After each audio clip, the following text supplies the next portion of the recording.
Choose the right medium for the right communication.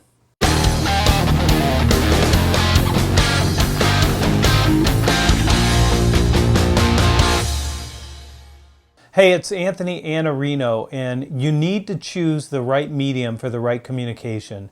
And the mistake that so many salespeople make is to think that email is the preferred choice for you to communicate, and it's the preferred choice for your client. And even if it is, it's wrong.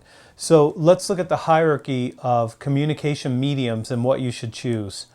For the most important conversations that you need to have with your clients, with your dream clients, with your prospects, the very best way to communicate is face-to-face. And that's the way human beings have been communicating about important issues for as long as there have been human beings. So face-to-face is the top of the stack. That's what you want to do.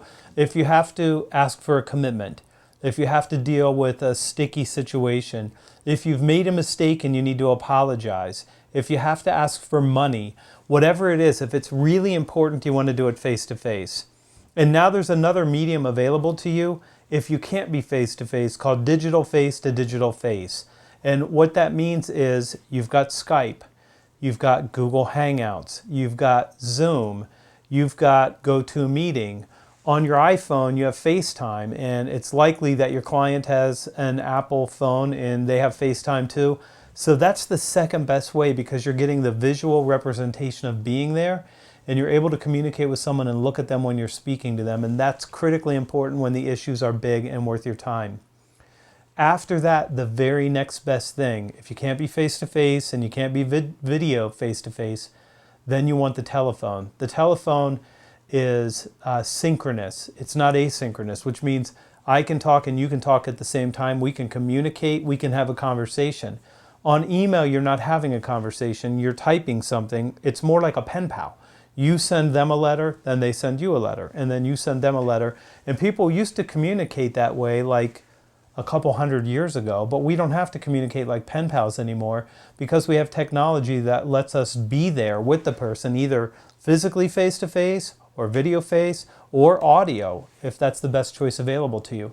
So now some people would think that after the phone, the next best thing would be email. That's still not true. Text is now better than email.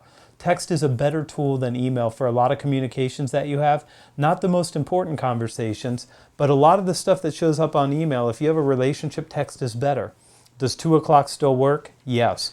That's why C-level executives like text messaging, because you're limited to 140 characters, 160 characters rather, and so are they. And I asked a CEO, the first CEO that ever started texting me, I said, why do you use text? And he said, I really don't know. And I said, I bet I do. You have teenage kids. He said, I do have teenage kids, and you're right, they taught me to text. And I would never communicate with them if it wasn't over text. After text, then we get to email. Email's great for a follow-up. Email's great for, let me share my notes with you. An email's great to say, I just want to confirm this information and make sure you have a copy of it, whatever the case may be. But it's not great for selling. It's definitely not great for prospecting. And when you have a really important conversation to have, whether it's somebody on your team or whether it's a client, you want to have that communication using the very best medium, and that's still face-to-face, then video face-to-face, then phone, then text, then email, in that order. So choose the right medium for the importance of the communication that you're having. I'm Anthony Iannarino, and it's important to me that you hit the subscribe button so you can be here with me tomorrow and every day after that. I'm going to throw the banner at you. You know, go to thesalesblog.com. If you have not signed up for the newsletter, do it. I'll be in your inbox Sunday morning giving you an idea that you can use to hit the ground Monday and do better work than you've ever done before. Thanks so much for being here. I'm Anthony Iannarino, and this is Every Day.